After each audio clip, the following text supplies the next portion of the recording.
Very simple one, like health. Okay. Anytime you register, you go to an hospital, you register as Komboka Kibagendi, because that's what my ID says. Up to date? Yes. Okay. And then now receiving the service. Do you have it? Normally. Did you carry it Yes, today? I have my ID. Where is it? Here. I have to confirm. You want to confirm? Because you are finding it difficult to change or what? That's my ID. Francisca Kwamboka Kibagendi. Yes. So and it's actually you.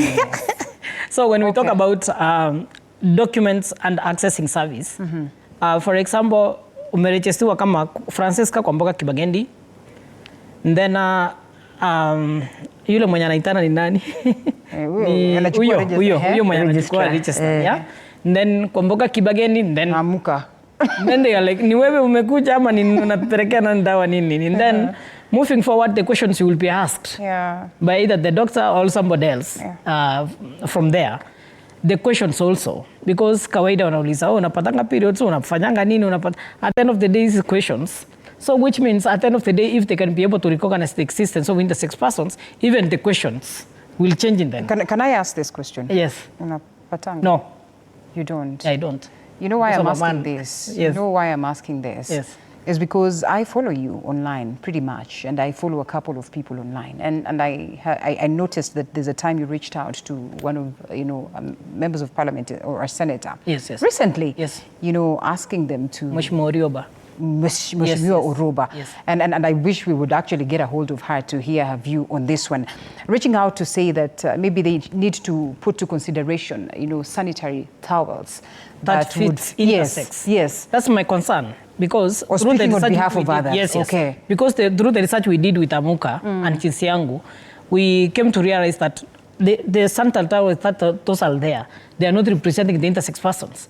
Hakuna hata wakati, majority of them, they don't even use them. Okay. Because sio kila mtu amefanyiwa surgery. So that means kuna yule mwenye the enlarged clitoris like a penis na the vaginal ribs ziko, which means these parts as in feet. As in feet, okay. Yes, and as a leader, because tuliongea tukiwa wengi, they were like a fifth of them, Right. Nairobi, Mombasa, Kilifi. So majority of these intersex persons and the birds we have right now, they don't fit completely. And as a leader, it came to my concern that what are we going to do? And we discussed that trend with Milka. Can we get manufacturers to have sanitaries for intersex persons? Okay. Yes. All right. Because majority of the intersex person wale wenye wanapata periods. Now, by the way, when we talk about periods, inamaanisha unaweza pata that boy mwenye amerisiwa as a boy because of wazazi waliona penis.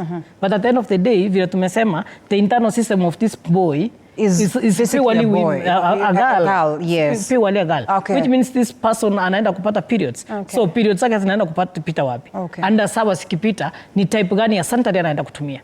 Now as a leader it's a concern, and tunaendelea kungangana tuone if we can get sanitary pads for the intersex persons. Okay. Yes. Well, interesting. Having engaged them, what are some of the concerns that you have witnessed that actually get you feeling like, your heart is broken, and you perhaps think that, at that perspective of a human rights activist, this can be addressed at policy level, this can be looked into, And I'll come back to you, Akili, for you to explain why it is that maybe Kibagendi has not been lucky enough to change the name on his ID, perhaps get another ID. Because if I'm going to lose my ID and swear an affidavit and I get another one replaced, why is it so difficult for me to change my name? I know you have explained, but we might need to understand some more.